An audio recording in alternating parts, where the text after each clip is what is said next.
শুভেচ্ছা, শুভেচ্ছা, শুভেচ্ছা। আজকে আপনাদের পড়ে শোনাব লেখক আকবর আলী খানের বই অবাক বাংলাদেশ বিচিত্র ছলনাজালে রাজনীতি। অধ্যায় ১৪। বাংলাদেশের সিভিল সমাজ সুশীল না দুশীল? সিভিল সমাজের সংজ্ঞা ও তত্ত্ব। মধ্যযুগের ইউরোপের ইতিহাসে একটি পরাক্রমশালী রাজনৈতিক শক্তির নাম ছিল হোলি রোমান এম্পায়ার, কিন্তু আসলে তা রোমান ছিল না।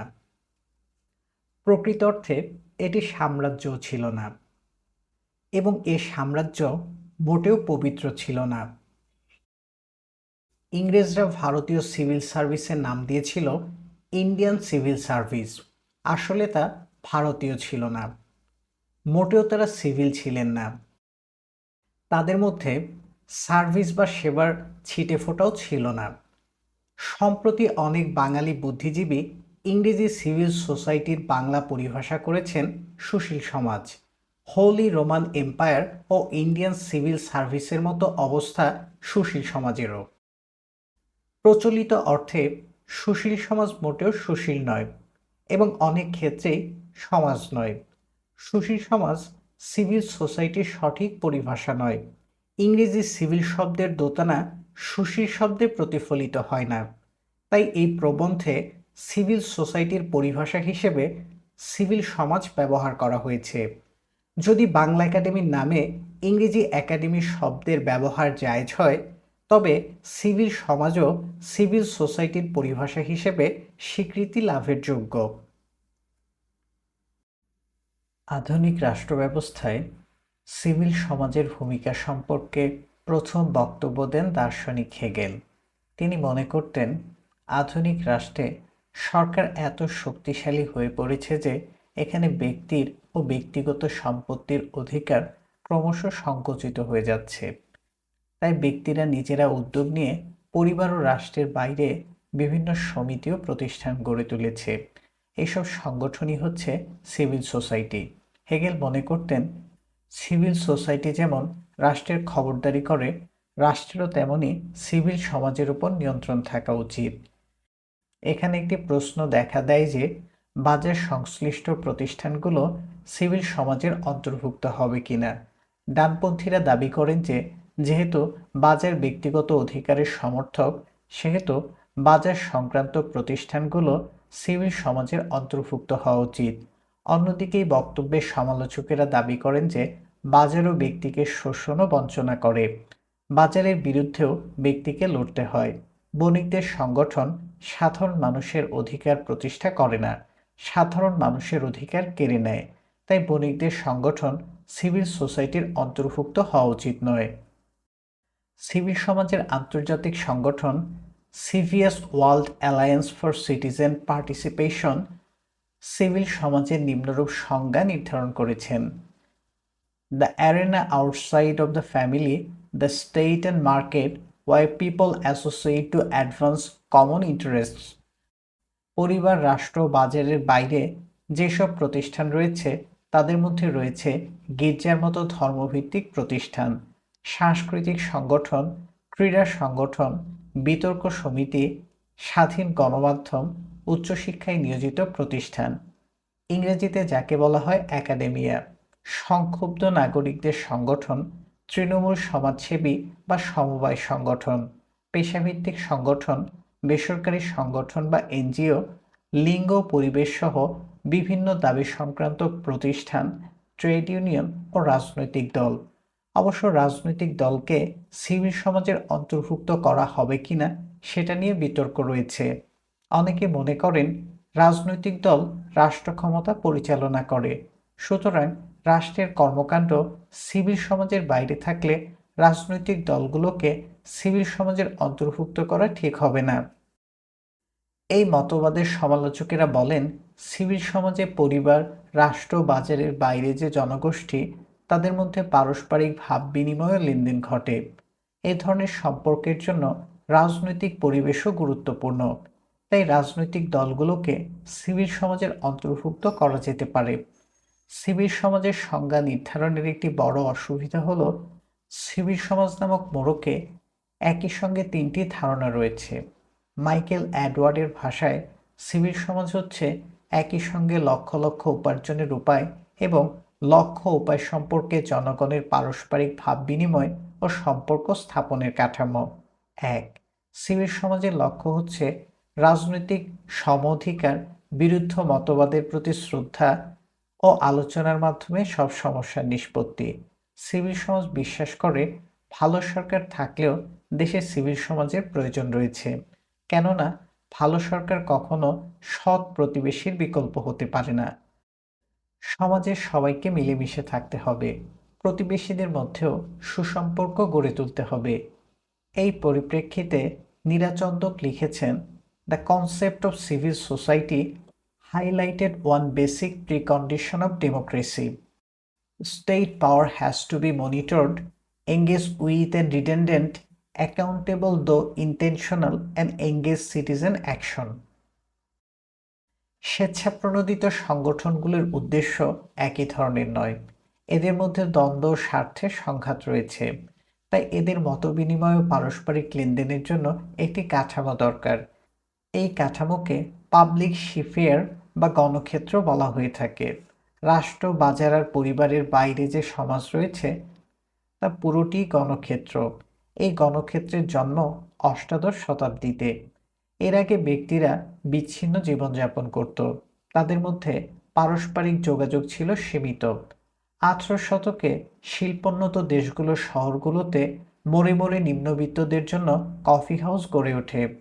এইসব দোকানে নিম্ন মধ্যবিত্তরা কফি খেতেন আর আড্ডা দিতেন। এই কফি হাউসগুলোতে মানুষের মধ্যে মতবিনিময় শুরু হয়। একই সঙ্গে বিভিন্ন রাজনৈতিক ক্লাব গড়ে ওঠে এবং বিভিন্ন পত্রিকা প্রকাশিত হয়। এদের মাধ্যমে তর্ক বিতর্ক হয় আরও জমজমাট। গণক্ষেত্র হয়ে ওঠে একটি রঙ্গমঞ্চ। এখানে তর্ক বিতর্কের মধ্য দিয়ে জনমত গড়ে ওঠে। গণতান্ত্রিক ব্যবস্থায় সিভিল সমাজ তত্ত্বের প্রথম সার্থক প্রয়োগ করেন রাজনীতিবিদ ও ঐতিহাসিক অ্যালেক্সিস দ্য তোকভিল। তিনি সরাসরি সিভিল সমাজ শব্দগুচ্ছ ব্যবহার করেননি, তবে স্বেচ্ছা প্রণোদিত সংগঠনের ভূমিকা সম্পর্কে লিখেছেন। এইসব সংগঠনই হচ্ছে সিভিল সোসাইটির মৌলিক উপাদান। ঊনবিংশ শতাব্দীর তৃতীয় দশকে তোকভিল মার্কিন যুক্তরাষ্ট্র সফর করেন। মার্কিন গণতান্ত্রিক ব্যবস্থার বিশ্লেষণ করে তিনি এই সিদ্ধান্তে উপনীত হন যে মার্কিন যুক্তরাষ্ট্রের গণতন্ত্রের সবচেয়ে বড় অন্তর্নিহিত শক্তি হচ্ছে সারা দেশে ছড়ানো স্থানীয় স্বেচ্ছাপ্রণোদিত সংগঠনগুলো। এসব সংগঠনই রাষ্ট্রের স্বেচ্ছাচারের ক্ষেত্রে ব্যক্তির অধিকার রক্ষায় গুরুত্বপূর্ণ ভূমিকা পালন করে। তোকভিল মনে করতেন ব্যক্তির অধিকার রক্ষার জন্য গণতন্ত্র যথেষ্ট নয়। অনেক সময় সংখ্যাগুরু জনগোষ্ঠী সংখ্যালঘু জনগোষ্ঠী সমূহের অধিকার হরণ করে। এ ধরনের পরিস্থিতিকে তিনি সংখ্যাগুরু স্বেচ্ছাচার বলে আখ্যায়িত করেছেন। স্বেচ্ছা প্রণোদিত সংগঠনগুলো এ ধরনের পরিস্থিতি প্রতিরোধের জন্য অত্যাবশ্যক। তোকভিল তাই মনে করতেন তৃণমূল জনগণের স্বেচ্ছাপ্রণোদিত সংগঠন ছাড়া গণতান্ত্রিক ব্যবস্থাকে টিকিয়ে রাখা যাবে না। গণতান্ত্রিক রাষ্ট্রে সিভিল সমাজের ভূমিকা সম্পর্কে জোরালো বক্তব্য তুলে ধরেন ইতালীয় সমাজতান্ত্রিক দার্শনিক আন্তোনিও গ্রামসি। তার বিশ্লেষণে সমাজে দুই ধরনের সম্পর্ক গুরুত্বপূর্ণ। একটি হলো হেজিমনি বা আধিপত্য, আরেকটি হলো ডোমিনেশন বা বলপূর্বক শাসন। রাষ্ট্র বলপূর্বক নিয়ন্ত্রণ করে, কিন্তু আধিপত্য প্রতিষ্ঠার জন্য নাগরিকদের সম্মতির প্রয়োজন। এক্ষেত্রে সিভিল সমাজ অনেক সময় রাষ্ট্রের সহযোগী হিসেবে কাজ করে। আবার যেসব রাষ্ট্রে শ্রমিক শ্রেণী রাষ্ট্রের বিপক্ষে, সেসব ক্ষেত্রে সিভিল সমাজ রাষ্ট্রের নিয়ন্ত্রণ প্রতিহত করে। গ্রামসির বিশ্লেষণ থেকে দেখা যায় যে সিভিল সমাজ কখনো ঐক্যমত্য প্রতিষ্ঠা করে, আবার কখনো সংঘাতের জন্ম দেয়। বিংশ শতাব্দীর শেষার্ধে সিভিল সমাজের প্রকৃত ভূমিকা নিয়ে বিতর্ক শুরু হয়। এক ঘরানার দার্শনিকেরা বলেছেন যে সিভিল সমাজের দায়িত্ব হচ্ছে সমাজে ঐক্যমত্য গড়ে তোলা। প্রতিদ্বন্দ্বী ঘরানার দার্শনিকেরা বলেছেন সিভিল সমাজের কাজ হচ্ছে সংঘাতের মাধ্যমে সমাজ পরিবর্তন করা। প্রথম ঘরানার প্রধান প্রবক্তা হলেন জার্গান হাবেরমাস। সমাজবিজ্ঞানে তার একটি বড় অবদান হল জনমত গঠনে গণক্ষেত্র বা পাবলিক স্ফিয়ারের ভূমিকা বিশ্লেষণ। তার মতে গণক্ষেত্রে সিভিল সমাজের যে অংশ সক্রিয় রয়েছে তাদের মধ্যে যুক্তিবাদী ভাব বিনিময় এবং সংশ্লিষ্ট সম অংশগ্রহণে গণতান্ত্রিক মূল্যবোধের ভিত্তিতে সমাজের মধ্যে ঐকমত্য গড়ে ওঠে। হাবেরমাসের বিশ্লেষণে একটি আদর্শ ব্যবস্থা তুলে ধরা হয়েছে। এর সঙ্গে অনেক ক্ষেত্রে বাস্তবতার যোগাযোগ ক্ষীণ। সমাজের চালিকা শক্তি সবসময় যুক্তি নয়, অনেক সময় ক্ষমতা। সংবিধান ও আইনকানুন না মানা হলে এইসব দলিল নিছক কাগজ। প্রাতিষ্ঠানিক সংস্কারের মাধ্যমে অধিকাংশ ক্ষেত্রে মানুষের স্বভাব পরিবর্তন করা যায় না। মিশেল ফুকোর বক্তব্য হল, সমাজ ঐকমত্যের ভিত্তিতে পরিচালিত হয় না। সমাজের চালিকা শক্তি হলো সংঘাত। এই সংঘাত হচ্ছে বিভিন্ন স্বার্থক গোষ্ঠীর মধ্যে ক্ষমতার লড়াই। সাধারণত হাবেরমাসের মতো চিন্তাবিদেরা সংঘাতকে সমাজের জন্য ধ্বংসাত্মক ও বিপজ্জনক হিসেবে গণ্য করে থাকেন। এই ধরনের মতবাদ খণ্ডন করে ফুকোর সমর্থকেরা লিখেছেন, সংঘাতকে স্বীকার করে যে ব্যবস্থা গড়ে ওঠে তা কখনো টেকসই হয় না। জোর করে সংঘাত দমন করলে সমস্যার সমাধান হয় না, সমস্যা পরে আরও তীব্রতর আকারে ফিরে আসে। তবে ফুকোর সিভিল সমাজ তত্ত্বের একটি বড় দুর্বলতা রয়েছে। সিভিল সমাজের সংঘাত দুই ধরনের। একটি হলো সিভিল সমাজের সঙ্গে বাইরের সংঘাত। এ সংঘাত রাষ্ট্র সিভিল সমাজের মধ্যে চলে। এর ভালো দিক রয়েছে, কেননা সিভিল সমাজ রাষ্ট্রের স্বেচ্ছাচার খর্বিত করে। আরেকটি সংঘাত হলো অভ্যন্তরীণ। এর সংঘাত চলে সিভিল সমাজের বিভিন্ন অংশের মধ্যে। প্রথম ধরনের সংঘাত সমাজে পরিবর্তনের অগ্রদূত। দ্বিতীয় ধরনের সংঘাত সিভিল সমাজকে অনেক ক্ষেত্রেই নিষ্ক্রিয় করে। যদি সিভিল সমাজের মধ্যে বড় ধরনের ঐক্য প্রতিষ্ঠিত না হয় তবে সংঘাতের মাধ্যমে কোনো বড় ধরনের পরিবর্তন সম্ভব হয় না। সিভিল সমাজ সম্পর্কে তাত্ত্বিক বিশ্লেষণগুলো পর্যালোচনা করলে মনে হয় পৃথিবীর সব দেশে সিভিল সমাজের ভূমিকা একই ধরনের ছিল না। সামাজিক পরিবেশ ও ঐতিহাসিক পরিপ্রেক্ষিত ভেদে বিভিন্ন দেশে সিভিল সমাজের ভূমিকা ভিন্ন ছিল। কাজেই একটিমাত্র তত্ত্ব দিয়ে সব ধরনের সিভিল সমাজের বিশ্লেষণ সম্ভব নয়। রাজনীতিতে সিভিল সমাজের ভূমিকা প্রশ্নে সিভিল সমাজ তত্ত্বের মধ্যেই স্ববিরোধিতা রয়েছে। তত্ত্ব অনুসারে রাজনৈতিক দলগুলো সিভিল সমাজের অংশ। পক্ষান্তরে সিভিল সমাজের অবস্থান রাষ্ট্রযন্ত্রের বাইরে। ক্ষমতাসীন রাজনৈতিক দল রাষ্ট্রযন্ত্রের সঙ্গে ওতপ্রোতভাবে জড়িত। এক্ষেত্রে ক্ষমতাসীন দলকে কি সিভিল সমাজের বাইরের না ভেতরের অংশ হিসেবে বিবেচনা করা হবে? এখানে বিবেচ্য বিষয় হল সরকারের বাইরে ক্ষমতাসীন দলের নিজস্ব অস্তিত্ব আছে কিনা। যেসব দেশে দলপ্রধান ও সরকার প্রধান সম্পূর্ণ ভিন্ন ব্যক্তি, সেখানে দলের স্বতন্ত্র অস্তিত্ব সম্ভব। এইসব ক্ষেত্রে সরকারি দলও সিভিল সমাজের অন্তর্ভুক্ত হতে পারে। তবে বাংলাদেশের মতো কোনো কোনো দেশে ক্ষমতাসীন দল ও সরকারের মধ্যে কোনো প্রভেদ থাকে না। এইসব দেশে সরকারি দল সিভিল সমাজের অন্তর্ভুক্ত হতে পারে না। এ ধরনের সরকার গোটা সিভিল সমাজকে বিরোধী দল বলে গণ্য করে ও সিভিল সমাজকে অনুগত গৃহপালিত সংগঠনে পরিণত করতে চায়।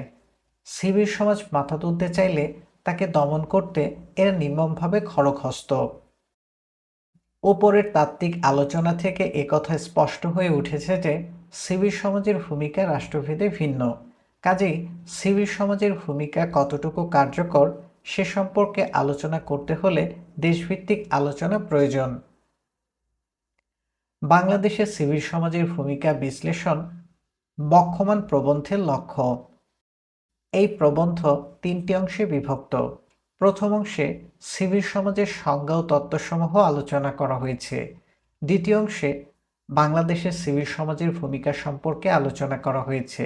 তৃতীয় অংশে বাংলাদেশের সিভিল সমাজের দুর্বলতা ও সম্ভাবনাসমূহ বিশ্লেষণ করা হয়েছে।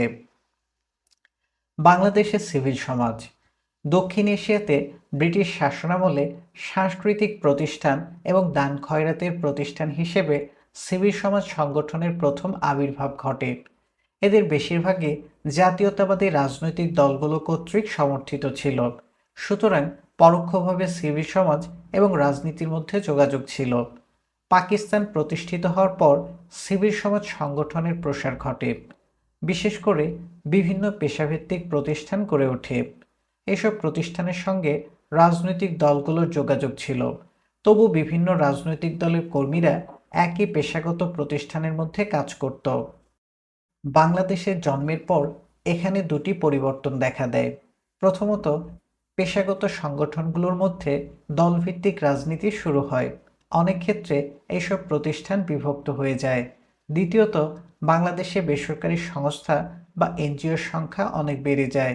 এর ফলে বাংলাদেশে সিভিল সংগঠনের সংখ্যা হিসাব করা বর্তমানে অত্যন্ত কঠিন।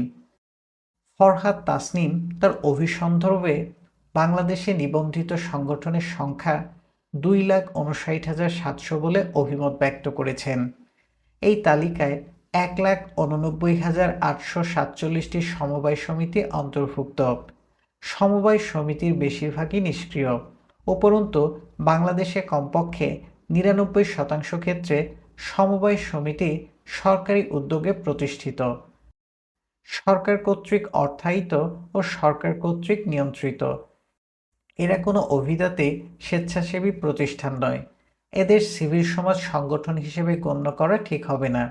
সমবায় সমিতিগুলো বাদ দিলে সিভিল সমাজ সংগঠনের সংখ্যা হবে প্রায় 70,000। এই হিসেবের মধ্যে 45,508টি সমাজ কল্যাণ সংগঠন বা এনজিও রয়েছে। এই 45,508টি সংগঠনের মধ্যে বড়জোর 1,020 এনজিও সক্রিয়। এদের মধ্যে 1,002 এনজিও বৈদেশিক সাহায্যের জন্য নিবন্ধিত। এই হিসাবে বাংলাদেশের প্রায় 45,000 সিভিল সমাজ সংগঠন আছে বলে হিসাব করা যেতে পারে। তবে শুধু এই সংখ্যার ভিত্তিতে বাংলাদেশের সিভিল সমাজ সংগঠনের বিস্তৃতি পরিমাপ করা যাবে না। এর মধ্যে অনেক এনজিও রয়েছে যাদের শত শত শাখা রয়েছে। এনজিও সংক্রান্ত একটি সমীক্ষার ভিত্তিতে দেখা যায় বাংলাদেশের শতভাগ শহরে ও কমপক্ষে 90% গ্রামে একটি সিভিল সংগঠন রয়েছে। সারণী 14.1-এ বাংলাদেশের সিভিল সংগঠনগুলোর প্রতিষ্ঠার সময়ভিত্তিক বিশ্লেষণ দেখা যাবে। সারণী 14.1 থেকে দেখা যাচ্ছে বাংলাদেশের 90%-এর বেশি সিভিল সমাজ সংগঠনের জন্ম হয়েছে দেশ স্বাধীন হওয়ার পর, 1970 থেকে 1990। এই 2 দশক সময়কালে 43% সিভিল সমাজ সংগঠন প্রতিষ্ঠিত হয়। প্রায় 50% সিভিল সংগঠন 1990 পরবর্তী সময়ে আত্মপ্রকাশ করে। এই সময়ে সিভিল সমাজ সংগঠনের বিস্তৃতির একটি বড় কারণ হল 1990-এর দশকে পূর্ব ইউরোপ কমিউনিস্ট ব্যবস্থা ভেঙে যাওয়ার পর সিভিল সমাজের ধারণা দাতাদের আনুকূল্য লাভ করে। 1990 দশকের আগে বাংলাদেশে বেসরকারি সংগঠনগুলোর প্রসার ঘটে। তবে স্বাধীনতা উত্তরকালে বাংলাদেশে শুধু সিভিল সমাজেরই বিকাশ ঘটেনি, অসিভিল বা দুষ্ট সমাজও মাথাচাড়া দিয়ে উঠেছে। বর্তমানে দেশে অসিভিল সমাজেরও বিস্তৃতি ঘটছে। অসিভিল সমাজের একটি বড় উৎস হলো মাস্তানরা। মাস্তানরা বেআইনি ব্যবসা পরিচালনা করে, লোকজনের কাছ থেকে টাকা আদায় করে এবং বেআইনি মুনাফা অর্জন করে। মাস্তানদের সঙ্গে রাজনীতিবিদদের নিবিড় যোগসূত্র রয়েছে। বাংলাদেশে দুঃশাসনের মূলে অনেক ক্ষেত্রে রয়েছে মাস্তান, রাজনৈতিক দল ও আইনশৃঙ্খলা বাহিনীর মধ্যকার পারস্পরিক সহযোগিতা। এই মাস্তানি কার্যকলাপ আস্তে আস্তে বাংলাদেশের রাজনীতিকে গ্রাস করছে। বাংলাদেশে ছাত্র রাজনীতির স্বাধীনতা সংগ্রাম সর্বত্র ছাত্র রাজনীতিবিদেরা বলিষ্ঠ ভূমিকা পালন করেছেন। কিন্তু দেশ স্বাধীন হওয়ার পর মাস্তানি করে প্রচুর অর্থ প্রতিপত্তি লাভের সুযোগ খুলে যায়। এর ফলে ছাত্র নেতারা মাস্তানির দিকে ঝুঁকে পড়েন। মাস্তানিতে নিরঙ্কুশ অধিকার প্রতিষ্ঠা করার জন্য শিক্ষা প্রতিষ্ঠানসমূহে রক্তাক্ত অভিযানের সূচনা হয়। তারা শুধু বিরোধী রাজনৈতিক ছাত্র নেতাদেরই আক্রমণ করে ক্ষান্ত থাকেননি, উপদলীয় কোন্দলের ক্ষেত্রেও সহিংসতা ব্যবহার করে। দুর্ভাগ্যবশত বাংলাদেশে মাস্তান এবং ছাত্র সংগঠনগুলোর সদস্য সংখ্যা সম্পর্কে সঠিক কোনো তথ্য নেই। তবে এ ধরনের সংগঠনগুলোর সদস্য সংখ্যা সিভিল সমাজের সংগঠনসমূহের সদস্যর চেয়ে কম হবে বলে মনে হয় না। বাংলাদেশে অসিভিল সমাজ শুধু মাস্তান ও ছাত্র রাজনীতির মধ্যেই সীমাবদ্ধ নয়, ধর্মভিত্তিক সংগঠনগুলোর মধ্যেও অসিভিল সমাজ ছড়িয়ে পড়েছে। সিভিল শব্দটির তাৎপর্য ব্যাখ্যা করতে গিয়ে ক্যারোলিন এম ইলিয়ট যথার্থই লিখেছেন, civility implies tolerance, the willingness of individuals to accept, disappear political views and social attitudes. বাংলাদেশে বেশিরভাগ ধর্মীয় সংগঠন ইসলামী মৌলবাদে অনুপ্রাণিত। এদের পরমত সহিষ্ণুতা নেই এবং ভিন্ন মতাবলম্বীদের সঙ্গে একত্রে কাজ করার কোনো ইচ্ছাও নেই। এ ধরনের প্রতিষ্ঠানগুলোর মধ্যে সিভিল সমাজ সংগঠনের কিছু কিছু উপাদান থাকা সত্ত্বেও এদের অসিভিল সমাজের মধ্যে অন্তর্ভুক্ত করা যেতে পারে। সারণী 14.2-এ বাংলাদেশের সিভিল সমাজ প্রতিষ্ঠান সম্পর্কে তথ্য দেখা যাবে। সারণী 14.2 বাংলাদেশের সিভিল সমাজ প্রতিষ্ঠানের বিশ্লেষণ। প্রতিষ্ঠানের প্রকৃতি। ধর্মীয় প্রতিষ্ঠান। মোট সদস্য সংখ্যা 2,30,838, শতকরা হার 88.12। প্রতিষ্ঠানের প্রকৃতি স্বেচ্ছাসেবী প্রতিষ্ঠান। মোট সদস্য সংখ্যা 16,586, শতকরা হার 6.33।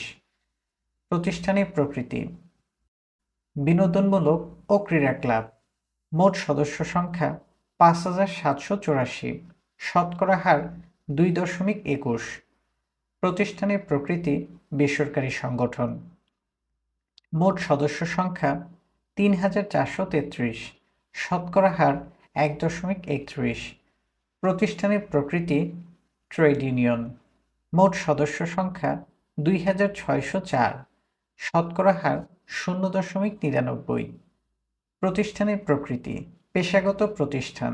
মোট সদস্য সংখ্যা 1,300, শতকরা হার 0.50। প্রতিষ্ঠানের প্রকৃতি কর্মচারীদের সংগঠন। মোট সদস্য সংখ্যা 755, শতকরা হার 0.29। প্রতিষ্ঠানের প্রকৃতি সাংস্কৃতিক সংগঠন ও অন্যান্য।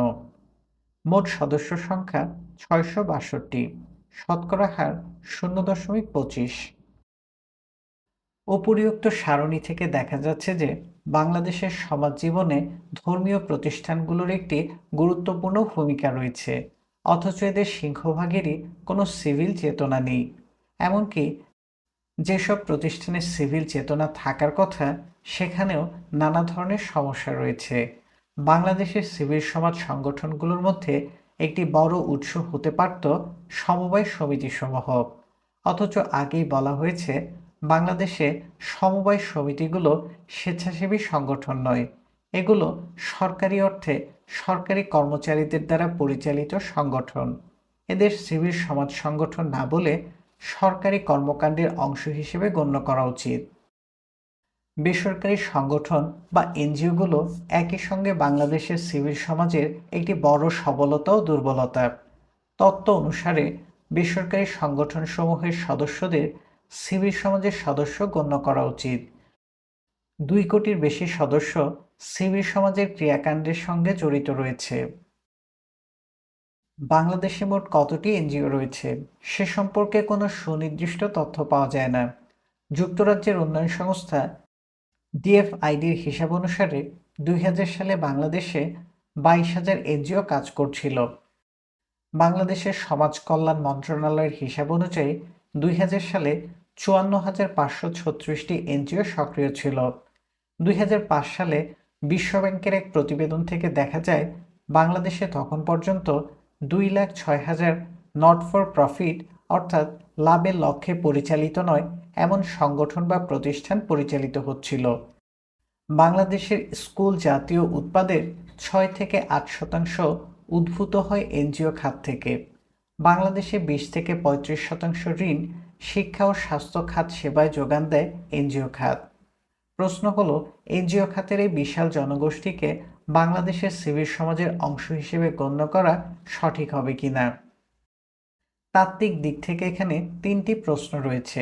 প্রথমত, সিভিল সমাজের প্রধান দায়িত্ব হলো ব্যক্তির অধিকার নিশ্চিত করা। এ অধিকার রক্ষার সংগ্রামে সিভিল সমাজ আপোষহীন, কিন্তু বাংলাদেশের এনজিওগুলোর প্রধান কাজ হলো দাদনের ব্যবসা। বিশ্বব্যাংকের একটি সমীক্ষা থেকে দেখা যাচ্ছে বাংলাদেশে এনজিওগুলোর 92% শাখার মূল কার্যক্রম হচ্ছে ঋণ বিতরণ। এই দাদনের ব্যবসা অত্যন্ত লাভজনক।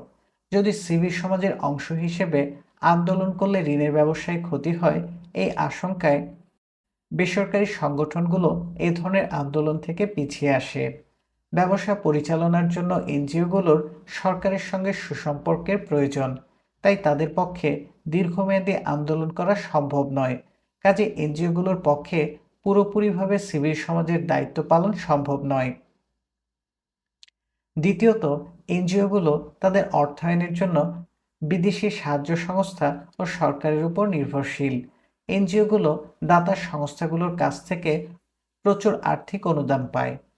2001 সালে বাংলাদেশকে প্রদত্ত আন্তর্জাতিক সাহায্যের প্রায় 17% পেয়েছে এনজিওগুলো।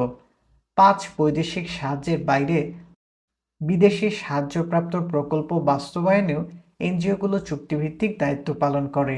এছাড়া পল্লী কর্মসাহায্য সংস্থা, এনজিও ফাউন্ডেশন, গৃহায়ণ তহবিল ও অন্যান্য কর্মসূচির মাধ্যমে এনজিওগুলো সরকারের কাছ থেকে সহজ শর্তে ঋণ পায়। বিদেশি সাহায্য পাওয়ার জন্য সরকারের অনুমতির প্রয়োজন পড়ে, তাই এনজিওগুলোর সরকারের বিপক্ষে আন্দোলন করার ক্ষমতা সীমিত।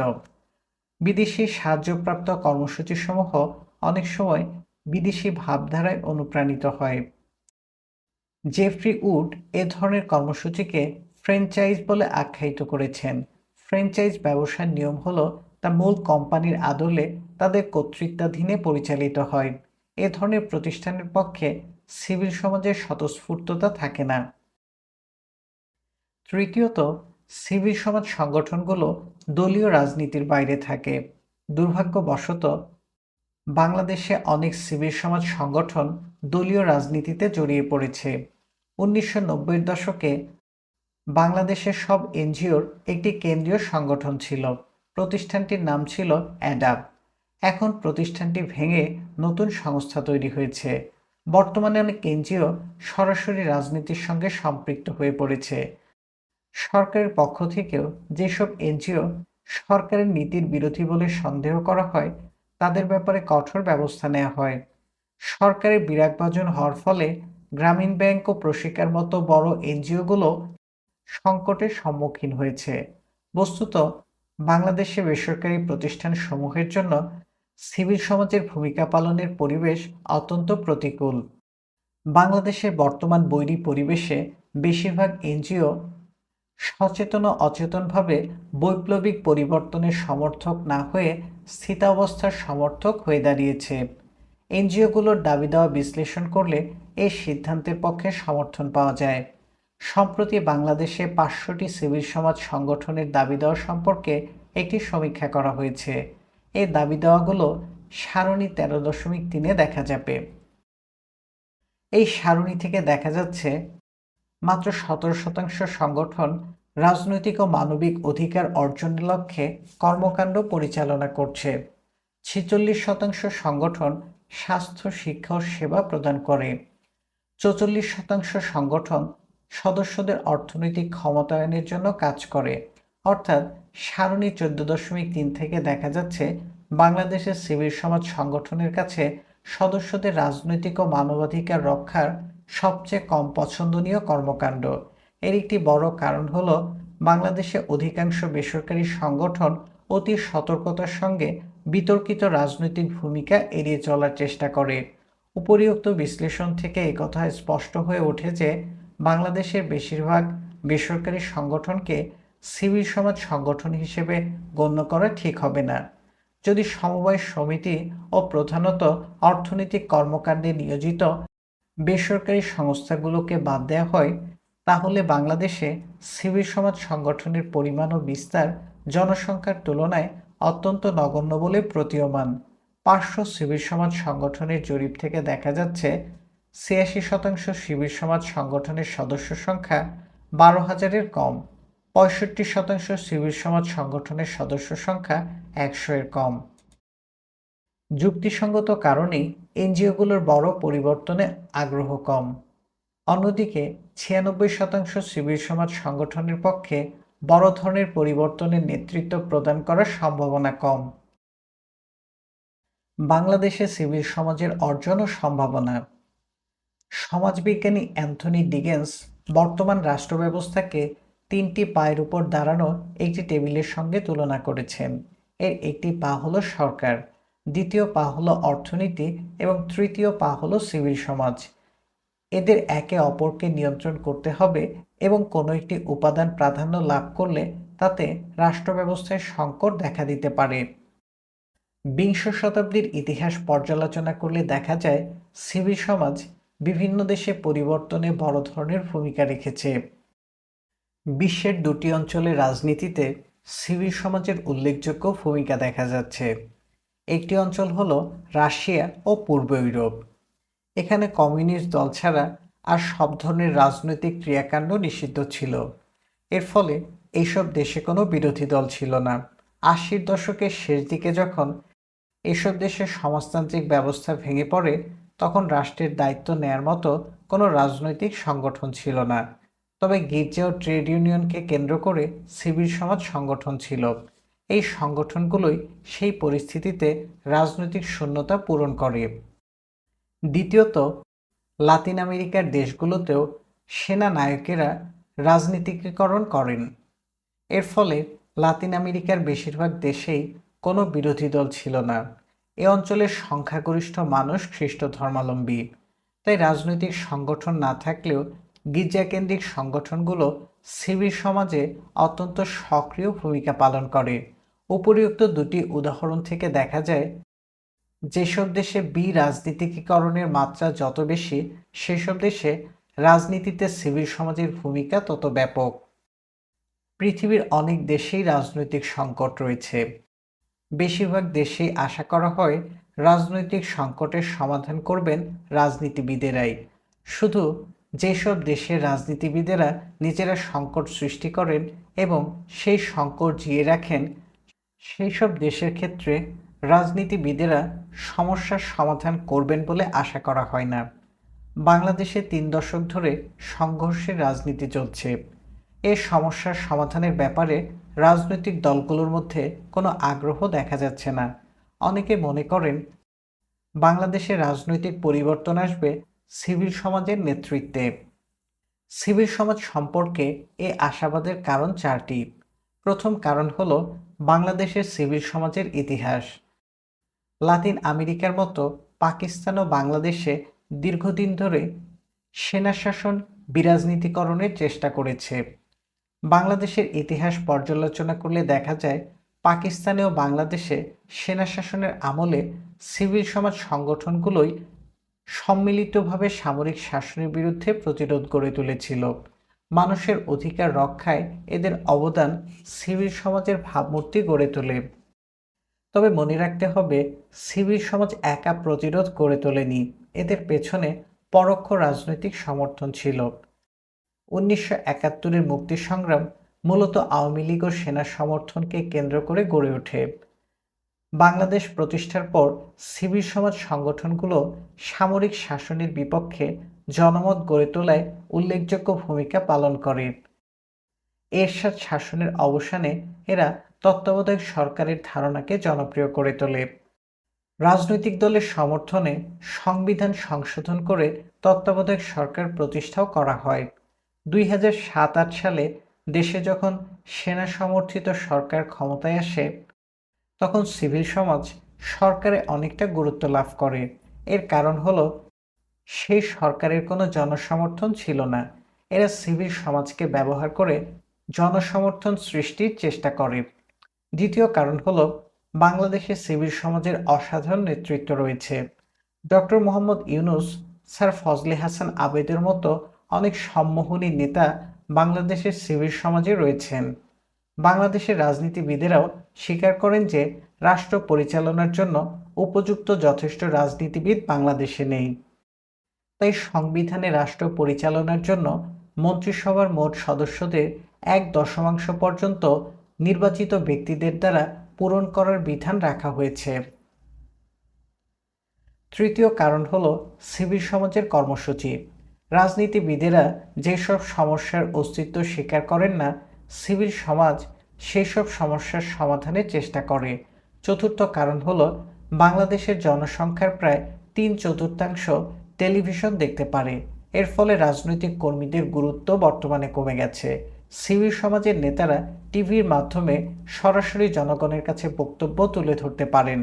2007 সালে ফ্রান্সের রাষ্ট্রপতি নির্বাচনে অরাজনৈতিক ব্যক্তিত্ব ইমানুয়েল ম্যাক্রো টেলিভিশনের মাধ্যমে জনসমর্থন সৃষ্টি করে রাষ্ট্রপতি নির্বাচিত হয়েছেন।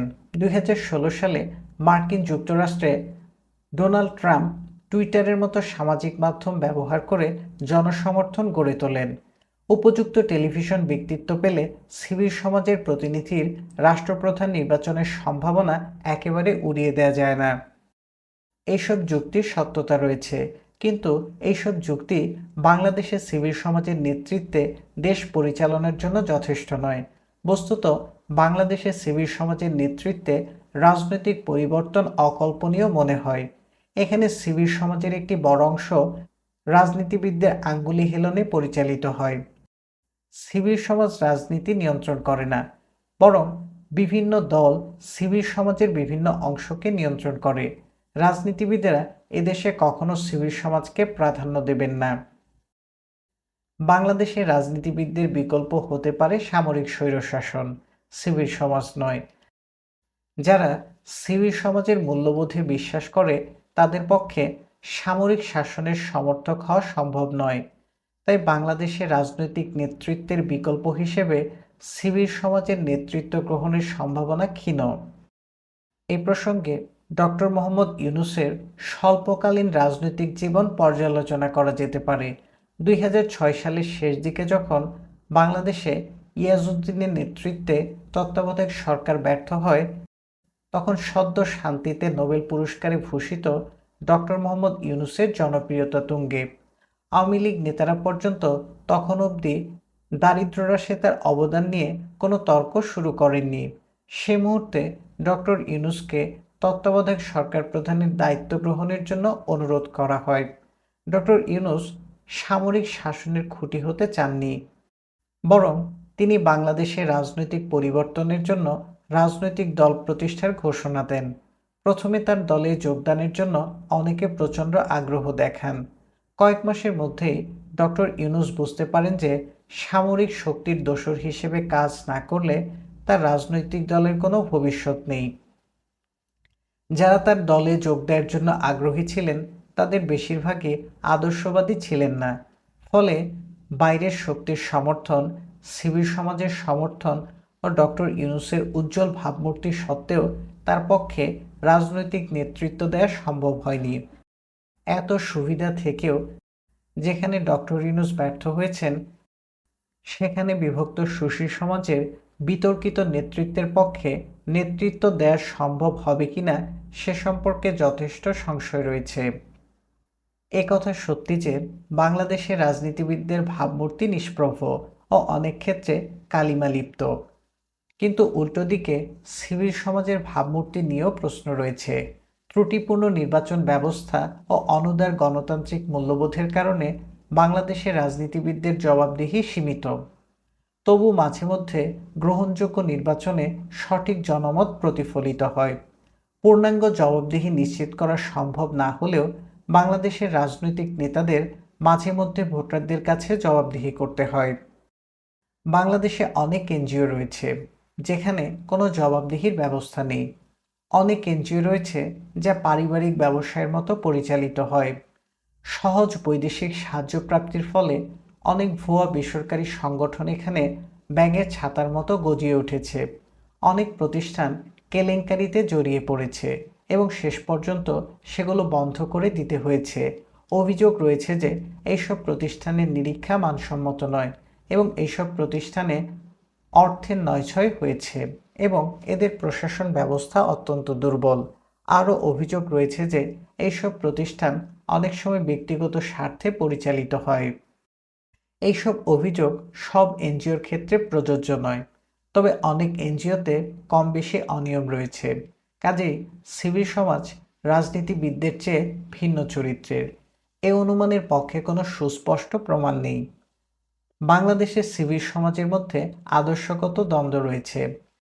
২০০৫ সালে বিশ্বব্যাংক বাংলাদেশের লাভের উদ্দেশ্যে পরিচালিত নয় এমন প্রতিষ্ঠান সম্পর্কে একটি সমীক্ষা পরিচালনা করে। এই সমীক্ষায় দেখা যায় বাংলাদেশে এ ধরনের ২,০৬,০০০ প্রতিষ্ঠান রয়েছে। এর মধ্যে ১,৮৯,০০০ প্রতিষ্ঠান ধর্মভিত্তিক। এইসব ধর্মভিত্তিক প্রতিষ্ঠানের অনেকগুলো আদৌ সিভিল সমাজের অন্তর্ভুক্ত হওয়ার যোগ্য কিনা সে সম্পর্কে প্রশ্ন রয়েছে। ইংরেজি সিভিলিটি কথাটার তাৎপর্য হল সহিষ্ণু ও ভিন্ন ধরনের মতবাদের সঙ্গে মানিয়ে চলার ক্ষমতা।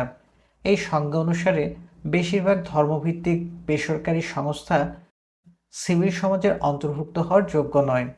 যারা আধুনিক অর্থে সিভিল সমাজ, তারা আধুনিক মূল্যবোধে ও বিশ্বায়নে বিশ্বাস করে। বেশিরভাগ ধর্মভিত্তিক সংগঠন এ ধরনের মূল্যবোধের বিরোধী। তাই বাংলাদেশে স্বেচ্ছাসেবী সংগঠনগুলোর মধ্যে ঐক্য সম্ভব নয়, বরং এদের মধ্যে দ্বন্দ্ব অবশ্যম্ভাবী। শুধু ধর্মীয় কারণেই নয়, রাজনৈতিক দিক থেকেও বাংলাদেশের সিভিল সমাজের সংগঠনগুলো বিভক্ত। সিভিল সমাজের একটি বড় সমস্যা হলো এদের দাবি দেওয়া দেশের বাস্তবতার আলোকে করা হয় না, করা হয় আন্তর্জাতিক সেরা রীতির আলোকে। দীর্ঘদিন ধরে বাংলাদেশের সিভিল সমাজের তিনটি প্রধান দাবি ছিল: নির্বাহী বিভাগ থেকে বিচার বিভাগের সম্পূর্ণ পৃথকীকরণ, মানবাধিকার কমিশন প্রতিষ্ঠা এবং তথ্য অধিকারের স্বীকৃতি ও বাস্তবায়ন। বৈদেশিক দাতাদের সমর্থন নিয়ে বাংলাদেশের সিভিল সমাজ দীর্ঘদিন ধরে এই তিনটি দাবি বাস্তবায়নের জন্য বিভিন্ন উদ্যোগ গ্রহণ করে, কিন্তু কোনো নির্বাচিত সরকারই সিভিল সমাজ ও দাতাদের প্রস্তাব গ্রহণে রাজি হয়নি। ২০০৭ সালে ফখরুদ্দিন আহমেদের নেতৃত্বে যে তত্ত্বাবধায়ক সরকার প্রতিষ্ঠিত হয়, তাদের সুস্পষ্ট কোনো গণসমর্থন ছিল না। এই সরকার মূলত দাতাদের ও সিভিল সমাজের সমর্থনের উপর নির্ভরশীল ছিল। তাই এই সরকার সিভিল সমাজের তিনটি প্রস্তাবই একই সঙ্গে বাস্তবায়ন করে। আশা করা হয়েছিল যে এর ফলে বাংলাদেশে মানবাধিকার অর্জনের ক্ষেত্রে এক নতুন অধ্যায়ের সূচনা হবে, কিন্তু বাস্তবে দেখা গেল মানবাধিকার পরিস্থিতির অবনতি ঘটেছে। স্বাধীন ও নিরপেক্ষ বিচার ব্যবস্থা গণতান্ত্রিক ব্যবস্থার একটি অপরিহার্য শর্ত। বাংলাদেশের সংবিধানে স্বাধীন ও নিরপেক্ষ বিচার ব্যবস্থা বহুলাংশে চালু করা হয়। শুধু অধস্থন ফৌজদারি আদালতে নির্বাহী বিভাগের নিয়ন্ত্রণ বজায় থাকে এবং সংবিধান এই বিচার ব্যবস্থাকেও যত তাড়াতাড়ি সম্ভব সুপ্রিম কোর্টের নিয়ন্ত্রণে আনার নির্দেশ দেয়। নির্বাহী বিভাগ প্রচলিত ব্যবস্থায় ফৌজদারি বিচারকে নির্বাহী বিভাগের স্বার্থে অপব্যবহার করে, তাই এক্ষেত্রে সংস্কারের প্রয়োজন ছিল। কিন্তু এই ম্যাজিস্ট্রেসি ব্যবস্থার সঙ্গে পুলিশের নিয়ন্ত্রণের প্রশ্ন জড়িত ছিল। প্রচলিত ব্যবস্থায় পুলিশের নিয়ন্ত্রণের ভার নির্বাহী বিভাগের ম্যাজিস্ট্রেটদের দেওয়া হয়। বিচার বিভাগ নির্বাহী বিভাগ থেকে সম্পূর্ণ আলাদা করার ফলে পুলিশ সম্পূর্ণ স্বাধীন হয়ে যায়। একটি একস্তর বিশিষ্ট রাষ্ট্রে বাইরের নিয়ন্ত্রণ ছাড়া পুলিশ একটি অতি শক্তিশালী প্রতিষ্ঠানে পরিণত হয় এবং সাধারণ মানুষের মানবাধিকারের জন্য তা একটি বড় চ্যালেঞ্জে পরিণত হয়। শুধু স্বাধীনতার উপর হস্তক্ষেপ নয়, বিচার ব্যবস্থায় আইনজ্ঞদের প্রাধান্যের ফলে মামলার দ্রুত নিষ্পত্তিও সম্ভব হয় না।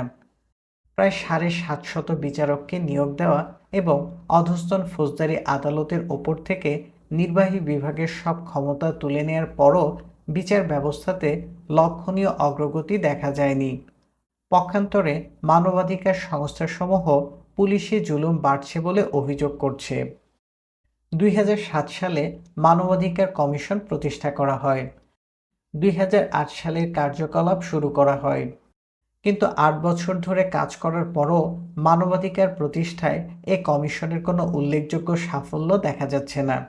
মানবাধিকার কমিশন প্রতিষ্ঠার ৮ বছর পরও দেখা যাচ্ছে যে ১৩ বছর আগে হাইকোর্ট খালাস দেওয়ার পরও একজন অভিযুক্তকে ১৩ বছর ধরে জেলে আটক রাখা হয়েছে, অথচ জেল সংস্কারের ব্যাপারে গত ৮ বছরে মানবাধিকার কমিশনের কোনো উদ্যোগ দেখা যাচ্ছে না।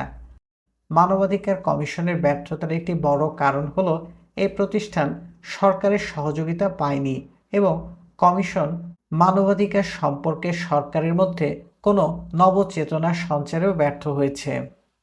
যখন মানবাধিকার কমিশন স্থাপিত হয়নি, তখন কমিশন প্রতিষ্ঠার পর আইন শৃঙ্খলা রক্ষাকারী বাহিনীর পক্ষে বেআইনি কার্যকলাপ চালানো সম্ভব হবে কিনা তা নিয়ে সন্দেহ ছিল। ৮ বছরের ব্যর্থতার পর কমিশন সম্পর্কে এই ধরনের ভয় দূর হয়ে গেছে। ভবিষ্যতে কমিশনের ভাবমূর্তি প্রতিষ্ঠার জন্য তাদেরকে অনেক পরিশ্রম করতে হবে, যদি সম্ভব হয়। বাংলাদেশে তথ্য অধিকার আইন ২০০৯ সালে জাতীয় সংসদ কর্তৃক অনুমোদিত হয়। পৃথিবীর অনেক দেশে তথ্য প্রাপ্তির অধিকার মানবাধিকার প্রতিষ্ঠায় উল্লেখযোগ্য ভূমিকা পালন করেছে। তৃণমূল পর্যায়ে তথ্য অধিকার আন্দোলন ভারতের রাজনীতিকে সমৃদ্ধ করেছে। দিল্লিতে আম আদমি দলের নেতা কেজরিওয়াল তথ্য অধিকার আন্দোলনের মাধ্যমেই রাজনীতিতে গ্রহণযোগ্যতা অর্জন করেন। বাংলাদেশে তথ্য অধিকার আইন এখন পর্যন্ত কোনো উল্লেখযোগ্য অবদান রাখতে পারেনি। সারণী 14.4-এ বাংলাদেশ, ভারত ও চীনে তথ্যের জন্য মাথাপিছু অনুরোধে তুলনামূলক বিশ্লেষণ দেখা যাবে। সারণী হতে দেখা যাচ্ছে গত 5 বছরের গড়ের ভিত্তিতে বাংলাদেশে তথ্যের জন্য মাথাপিছু অনুরোধ খুবই কম। এই হার ভারতে বাংলাদেশের তুলনায় 9 গুণের বেশি এবং চীনে প্রায় 11 গুণের বেশি। বাংলাদেশের তথ্য অধিকার আইনের ব্যর্থতার একটি বড় দৃষ্টান্ত হল 2010 সালের তুলনায় 2015 সালে বাংলাদেশে তথ্যের জন্য অনুরোধ প্রায় 86% হ্রাস পেয়েছে। ভারত, বাংলাদেশ ও চীনের মতো দেশে যেখানে তথ্যের অধিকার সীমিত, সেই সব দেশে তথ্যের জন্য মাথাপিছু অনুরোধের হার খুবই গুরুত্বপূর্ণ তথ্য। অবশ্য যেসব দেশে তথ্যের অধিকার আগে থেকেই স্বীকৃত, সেই সব দেশেই সূচক তত গুরুত্ব বহন করে না, যথা যুক্তরাজ্য, অস্ট্রেলিয়া। যেসব দেশে বিচার ব্যবস্থা ও প্রশাসন ব্যবস্থা কার্যকর, সেসব দেশেই তথ্য অধিকার আইন ভালোভাবে কাজ করে। বাংলাদেশে বিচার ব্যবস্থা দুর্বল এবং প্রশাসন ব্যবস্থা অকার্যকর, তাই বাংলাদেশে তথ্য অধিকার আইন কোনো বড় ধরনের সুফল দিতে পারেনি। উপরিউক্ত বিশ্লেষণ থেকে দেখা যাচ্ছে যে শুধু পশ্চিমের উত্তম উদাহরণগুলো অনুকরণ করলেই চলবে না, কর্মসূচিকে দেশের বাস্তবতার নিরিখে প্রণয়ন করতে হবে। একমাত্র এনজিওগুলোর দারিদ্র্য বিমোচন কর্মসূচি ছাড়া সিভিল সমাজের সংগঠনগুলো জনপ্রিয় কোনো কর্মসূচি বাস্তবায়ন করতে পারেনি। কাজেই রাজনৈতিক দলগুলোকে বাদ দিয়ে বাংলাদেশের সিভিল সমাজ সংগঠনের নেতৃত্বে সমাজের বৈপ্লবিক পরিবর্তনের সম্ভাবনা অত্যন্ত ক্ষীণ। অনেক সমাজবিজ্ঞানী বাংলাদেশের মতো উন্নয়নশীল দেশে আদৌ সিভিল সমাজের অস্তিত্ব আছে কিনা সে সম্পর্কে সন্দেহ প্রকাশ করেছেন। উন্নয়নশীল দেশসমূহে সিভিল সমাজ সংগঠনের মতো সংগঠন ঠিকই আছে, কিন্তু এ ধরনের সংগঠনগুলোর সিভিল সমাজ ধারণার প্রতি আনুগত্য নেই। এইসব দেশ সিভিল সমাজ একটি ধারণা মাত্র, যার কোনো বাস্তব ভিত্তি নেই। বলা যায় এইসব দেশে সিভিল সমাজ হচ্ছে বাস্তবতার সন্ধানে একটি ধারণা মাত্র, আ concept in search of reality. অন্যদিকে কোনো সমাজতত্ত্ববিদ মনে করেন উন্নয়নশীল দেশসমূহে সিভিল সমাজের অস্তিত্ব ছিল না। উন্নয়নশীল দেশসমূহে এ ধারণা আমদানি করেছেন পাশ্চাত্যের তাত্ত্বিকেরা। তারা বিশ্বাস করেন যে অগণতান্ত্রিক উন্নয়নশীল দেশসমূহে সিভিল সমাজের মাধ্যমে গণতন্ত্রকে প্রাতিষ্ঠানিক রূপ দেওয়া সম্ভব। তাই আন্তর্জাতিক সংস্থাসমূহ পৃথিবীর বিভিন্ন দেশে সিভিল সমাজ গড়ে তোলার লক্ষ্যে দেদার অর্থ বিনিয়োগ করছে। দাতাদের উদ্যোগে বিভিন্ন দেশে হরেক রকম সিভিল সমাজ সংগঠন গড়ে উঠছে। এইসব সংগঠন দেশের মাটিতে গজায়নি, বাইরে থেকে এনে এদের উন্নয়নশীল দেশের মাটিতে পোতা হয়েছে। স্টাইলস এ ধরনের সিভিল সমাজকে বলেছেন ফরমাইশি সিভিল সমাজ বা সিভিল সোসাইটি বাই ডিজাইন। এ ধরনের সিভিল সমাজের কার্যক্রম তৃণমূল মানুষেরা নিয়ন্ত্রণ করে না, এদের কর্মসূচি প্রণয়ন করে দাতারা। এসব কর্মসূচি প্রণয়নের অর্থ দেয় দাতারা। শিকড়বিহীন এইসব প্রতিষ্ঠান গণতন্ত্রের উজ্জীবনে কোনো লক্ষণীয় ভূমিকা রাখতে পারে না। সিভিল সমাজ সংগঠনগুলো শুধু শিকড়বিহীনই নয়, অনেক ক্ষেত্রে এইসব প্রতিষ্ঠান সুশীল নয়, দুশীল। সাইমন চেম্বার ও জেফ্রি কেপস্টেইন যথার্থই দাবি করেছেন যে দুশীল বা দুষ্ট সিভিল সমাজ সংগঠন শুধু উন্নয়নশীল দেশেই আছে তা নয়, এর সমস্যা উন্নত গণতান্ত্রিক দেশসমূহেও বিরাজ করছে। এটি একটি বাস্তব সমস্যা। সিভিল সমাজ সংগঠন শুধু সমাজ বিপ্লবের হাতিয়ার হিসেবে কাজ করে না, এদের সমাজকে পেছনের দিকে টেনে নেয়ার ক্ষমতাও রয়েছে। তাই দুষ্ট সিভিল সমাজ সংগঠন সম্পর্কে সতর্কতার প্রয়োজন রয়েছে। ওপরের আলোচনা থেকে একথা সুস্পষ্ট যে বাংলাদেশের সিভিল সমাজের পক্ষে একা সমাজ পরিবর্তনের দায়িত্ব গ্রহণ করা সম্ভব নয়। এরা রাজনৈতিক আন্দোলনের সহযোদ্ধা হতে পারে, এরা রাজনৈতিক আন্দোলনের সূচনা করতে পারে, কিন্তু একা সিভিল সমাজ সংগঠনগুলোর পক্ষে সমাজের রূপান্তর সম্ভব নয়। তবু সিভিল সমাজ সংগঠনগুলো নিচেষ্ট হয়ে বসে থাকবে না। সমাজ পরিবর্তনের স্বপ্ন দেখাও সিভিল সমাজ সংগঠনগুলোর বড় একটি দায়িত্ব। এ স্বপ্ন বাস্তবায়ন সম্ভব নয়। তবুও যতদিন রাষ্ট্রের চাপে সাধারণ মানুষের অধিকার ও সৃজনশীলতা হুমকির সম্মুখীন হবে, ততদিন সিভিল সমাজের ধারণা সমাজের শ্রেষ্ঠ ব্যক্তিদের বারবার আকৃষ্ট করবে। মাইকেল এডওয়ার্ডস যথার্থই মন্তব্য করেছেন, "It remains compelling because it speaks to the best in us, the collective, creative, and value-driven core of the active citizen, calling on the best in us to respond in kind to create societies that are just, true and free." লাভ লোকসানের মোহে নয়, অন্তরের টানে মানুষ civil সমাজ সংগঠন গড়ে তুলবে। এ ধরনের মানুষের কথা স্মরণ করে কবিগুরু লিখেছেন, "যদি তোর ডাক শুনে কেউ না আসে তবে একলা চল রে। তবে সাফল্য আসবে তখনই যখন সিভিল সমাজ ও রাজনৈতিক শক্তিগুলো একত্রে কাজ করবে। অন্যথায় সিভিল সমাজ সুশীল নয়, দুঃশীল শক্তি হিসেবে আত্মপ্রকাশ করবে।